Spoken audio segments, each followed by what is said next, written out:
A Republican attempt to expand work requirements for federal food aid and debt legislation moving through Congress would increase federal spending by $2.1 billion over 10 years, far from the cuts GOP lawmakers had promised.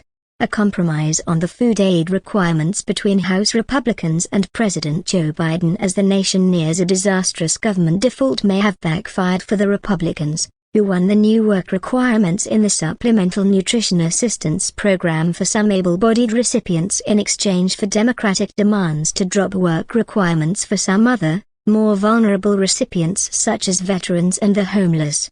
An estimate from the nonpartisan Congressional Budget Office released late Tuesday said that while the new work requirements in SNAP would save money, the added benefits pushed by Democrats would cost more and add almost 80,000 people to the rolls in an average month. House Speaker Kevin McCarthy, R-Calif, dismissed the estimates. "Come see me in a year and I'll show you how much we actually saved," McCarthy said as he left a late-night meeting Tuesday with his members. "You watch, a lot of people are going to get jobs now." Republicans are still claiming victory on the debt compromise after trying for several decades to expand work rules for food aid and other government assistance programs that were first put into place in 1996 welfare overhaul. But it's unclear if the new budget estimate might cost Republican votes. The overall bill negotiated by McCarthy and Biden would still cut spending over the next 2 years and also raise the nation's debt ceiling to avert a calamitous default. Treasury Secretary Janet Yellen has said that if Congress doesn't act,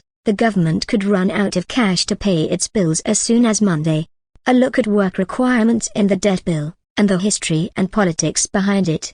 A higher age limit for work requirements. Current law requires most able-bodied adults between the ages of 18 and 49 without dependents to work or attend training programs for at least 80 hours a month if they want to receive more than 3 months or SNAP benefits within a 3-year period. The bill phases in higher age limits for those work requirements, bringing the maximum age to 54 by 2025. But as part of the compromise with Democrats, the provision is slated to expire 5 years later. At that time, the maximum age for the work requirements would drop back down to 49. The CBO said that the new work rules on their own would reduce SNAP spending by $6.5 billion over 10 years. But the exemptions added by Democrats for veterans, the homeless and others would cost $6.8 billion over the same period. The agency said the bill would cost another $1.2 billion because the changes would overlap somewhat as they were phased in. McCarthy and House Agriculture Committee Chairman Glenn Thompson,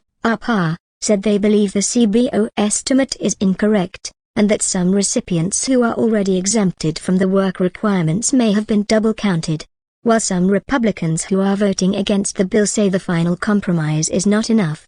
Texas Rep. Chip Roy, one of the chief opponents of the bill, called the work requirements weak. Republicans involved in the negotiations praised the changes as reasonable. "These requirements are not mean," South Dakota Rep. Dusty Johnson told CNN on Sunday. "They're not onerous. It's 20 hours a week work training, education, or volunteering at a local food bank for people who are able-bodied, not pregnant, don't have kids at home, live in an area where there are jobs.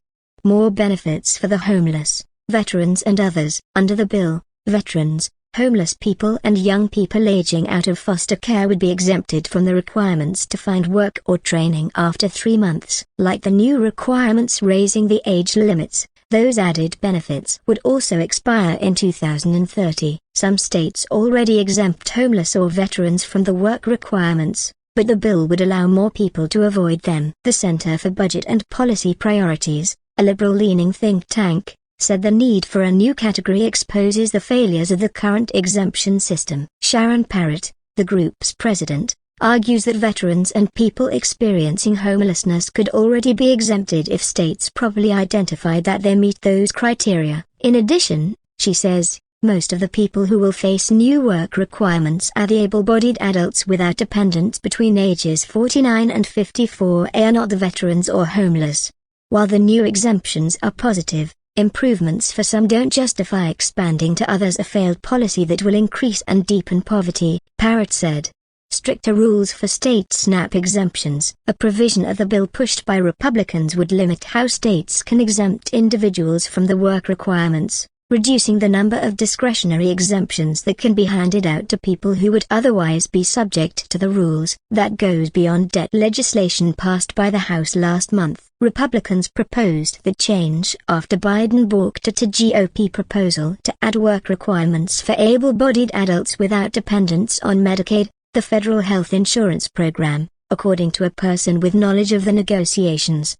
The bill also requires the Agriculture Department to be more transparent in releasing data about how states waive work requirements and publish that information, a key win for Republicans who have long opposed the waivers. Stricter rules for state SNAP exemptions. A provision of the bill pushed by Republicans would limit how states can exempt individuals from the work requirements, reducing the number of discretionary exemptions that can be handed out to people who would otherwise be subject to the rules. That goes beyond debt legislation passed by the House last month. Republicans proposed the change after Biden balked at a GOP proposal to add work requirements for able-bodied adults without dependents on Medicaid, the federal health insurance program, according to a person with knowledge of the negotiations.